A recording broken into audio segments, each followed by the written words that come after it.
Hello friends, welcome back to our channel.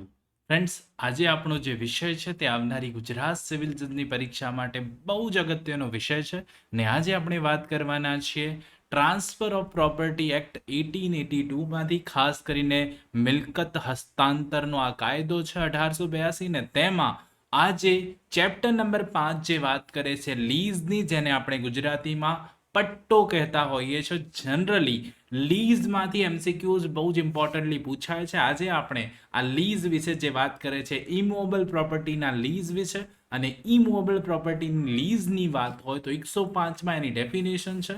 106 duration period આપવામાં આવ્યો છે, ખાસ કરીને રિટર્ન કોન્ટ્રાક્ટ અને લોકલ યુસેજ ન હોય ત્યારે, અને ખાસ કરીને 107 નંબર જે છે એ લીઝ કઈ રીતે થાય, કઈ રીતે આપી શકાય લીઝ પર, એ વિશેની જોગવાઈ છે. આ ત્રણેય કલમોને આજે આપણે ડિટેલમાં સમજવાના છે. એમસીક્યુઝ અહીંયાથી ફ્રેમ થઈ શકે છે. ફ્રેન્ડ્સ, મોસ્ટ ઇમ્પોર્ટન્ટ આ ટોપિક છે. તો ફ્રેન્ડ્સ, બિલકુલ સમયને નહીં બગાડે અને ડિટેલમાં સમજીશું આ ત્રણેય વસ્તુ લીઝ વિશે. તો friends, this is Chirag sir અને આપ જોઈ રહ્યા છો કોઈ પણ કાયદાને ગુજરાતી ભાષામાં ખૂબ જ સરળતાથી સમજાવતી ગુજરાતની નંબર 1 અને આપ સૌની મનપસંદ યુટ્યુબ ચેનલ રિયલ એજ્યુકેશન કેચેટ. તો ફ્રેન્ડ્સ, બિલકુલ સમયને નહીં બગાડીએ. ચેનલ પર જે લોકો આજે નવા છે એમને રિક્વેસ્ટ કરું છું કે પ્લીઝ ચેનલને સબસ્ક્રાઇબ કરી લો, બેલ નોટિફિકેશન આઇકોનને ઓન કરી લેજો, જેથી આવા નવા વિડીયો આવે તો તેના અપડેટ્સ આપ સુધી સરળતાથી પહોંચી જાય. તો ફ્રેન્ડ્સ, જે લોકોએ આ વિડીયોને, પ્લીઝ આપ સૌને રિક્વેસ્ટ કરું છું કે આ વિડીયોને એન્ડ સુધી જોજો, જેથી આપ સમજી શકો લીઝ વિશે ને આ ત્રણેય સેક્શનો આપ સૌને ઇઝીલી યાદ રહી જાય. તો ફ્રેન્ડ્સ, બિલકુલ હજુ પણ સમયને નથી બગાડવાના. આપણે સ્ટાર્ટ કરી દઈશું. નીચે જે લાઇકનું બટન છે એ પહેલા જરૂરથી દબાવી દેજો. ઓકે, તો સૌથી પહેલા કલમ નંબર 105 શું જણાવે છે? ચેપ્ટર નંબર 5 કલમ નંબર 105 ની વાત કરું તો લીઝ ડિફાઇન એટલે કે પટ્ટાની વ્યાખ્યા આપવામાં આવી છે.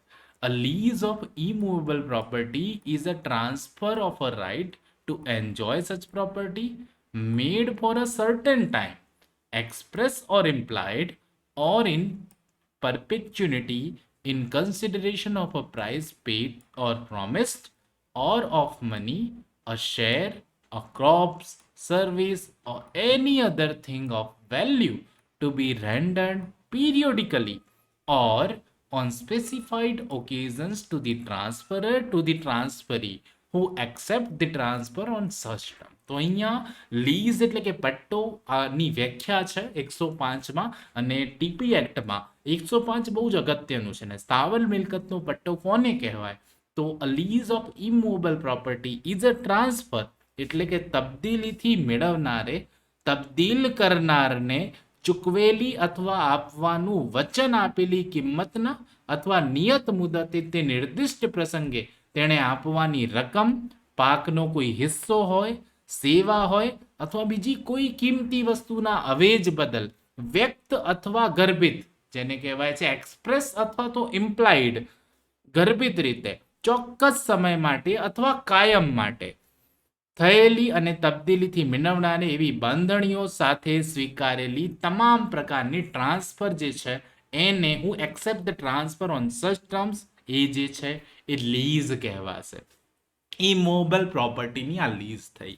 હવે લેઝર કોને કહેવાય, લીઝી કોને કહેવાય, પ્રીમિયમ અને રેન્ટ કોને કહેવાય તે વિશે જોઈએ. તો અહીંયા એમાં નેક્સ્ટ પેરેગ્રાફ જે છે એ પટ્ટે આપનાર જેને લેઝર કહેવાય, લીઝી પટ્ટેદાર જેને કહેવાય, પ્રીમિયમ અને રેન્ટ જે છે ભાડાની વ્યાખ્યા આપવામાં આવી છે. તો અહીંયા એવું કહે છે the transferor is called the lessor. અહીંયા પણ મેં સિમ્પલી યાદ રાખી હતું, ROR આવતું હોય તો પાછળ અહીંયા પણ OR આવે, એટલે ટ્રાન્સફરર જે છે એ અહીંયા લેઝર કહેવાશે.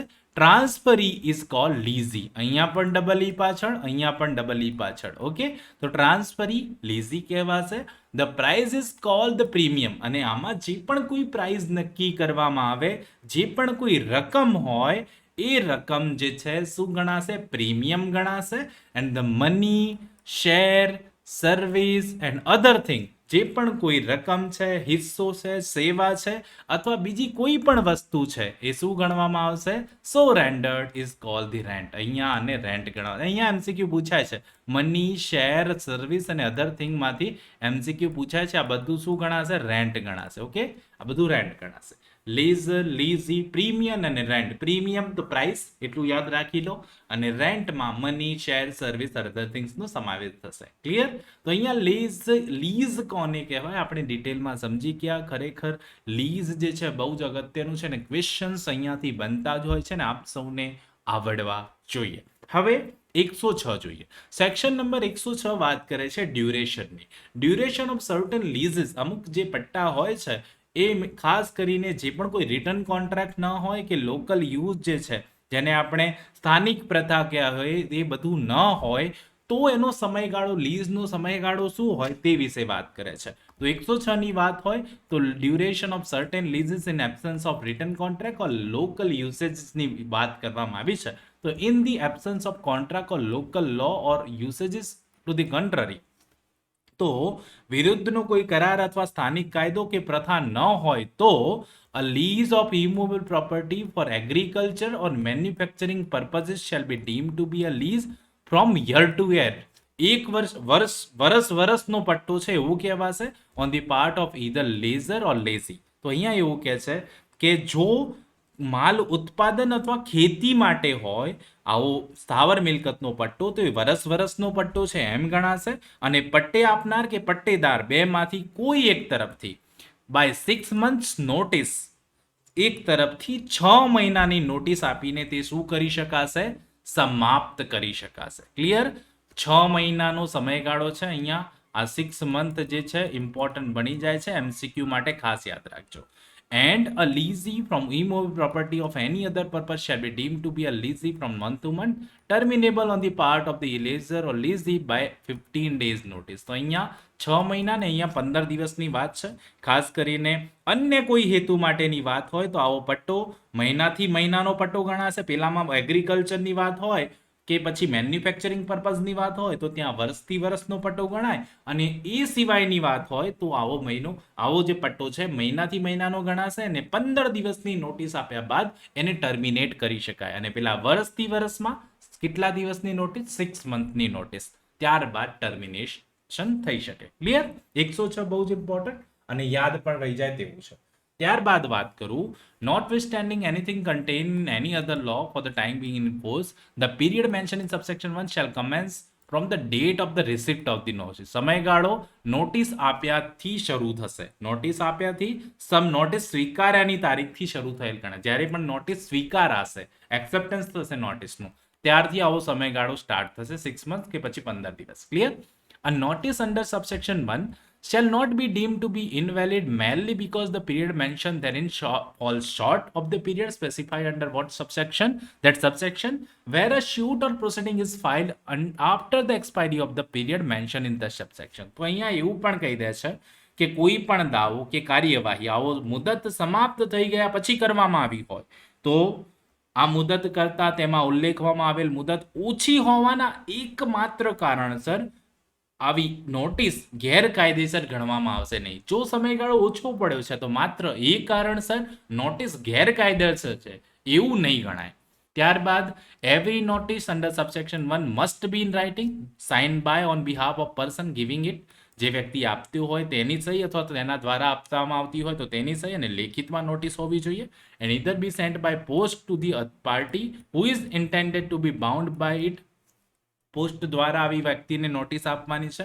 બી ટેન્ડર ઓર ડિલિવર પર્સનલી, અથવા તો પર્સનલી આપવાની છે, અથવા તો તેના ફેમિલી મેમ્બર અથવા સર્વન્ટ એના ઘરે હોય એ લોકોને tender or delivery is not practicable affix to a conspicuous part એ રીતે આપવાની છે. અથવા તો એવું પોસિબલ ન હોય તો તેના પ્રોપર્ટીના કોન્સ્પિશિયસ પાર્ટ પર એને ચોંટાડીને પણ નોટિસ આપવી પડે. ક્લિયર? તો અહીંયા બજવણીની રીત બતાવવામાં આવી છે. આવી નોટિસ કઈ રીતે બજાવી શકાશે તે માટેની પદ્ધતિ છે. I hope so section number 106 પણ આપ સૌની અહીંયા ક્લિયર થાય છે. હવે મોસ્ટ ઇમ્પોર્ટન્ટ, હવે વાત આવે છે કે કઈ રીતે ભાડાપટ્ટો જે પટ્ટો કરી શકાય એની વાત છે.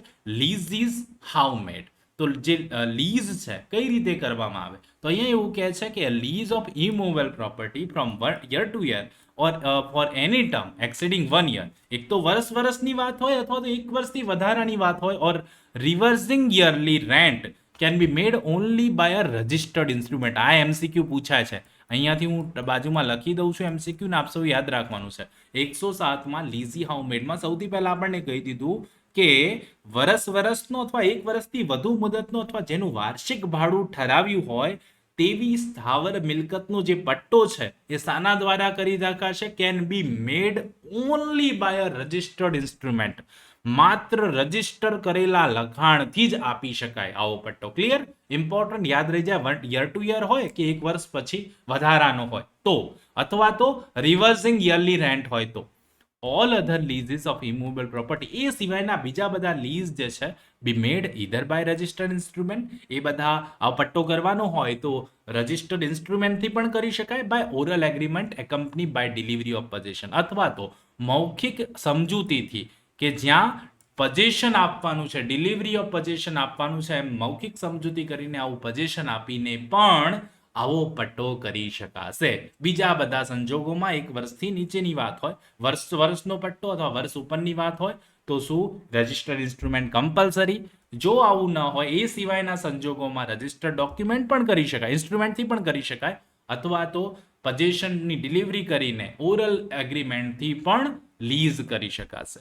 Where a lease of immovable property is made by a registered instrument, જ્યારે રજિસ્ટર્ડ ઇન્સ્ટ્રુમેન્ટથી આવું લીઝ કરવામાં આવે છે કોઈ ઇમૂવેબલ પ્રોપર્ટી વિશે, ત્યારે such instrument or where there are more instrument than one, A instrument અથવા તો એક કરતા વધારે ઇન્સ્ટ્રુમેન્ટ હોય ત્યારે each such instrument shall be executed by both the lessor and the lessee. અને ત્યારે એક કરતા વધારે હોય કે એક હોય, તે દરેક જે છે એ લેઝર અને લેઝી દ્વારા એક્ઝિક્યુટ, બંને દ્વારા એક્ઝિક્યુટ થયેલું હોવું જોઈએ.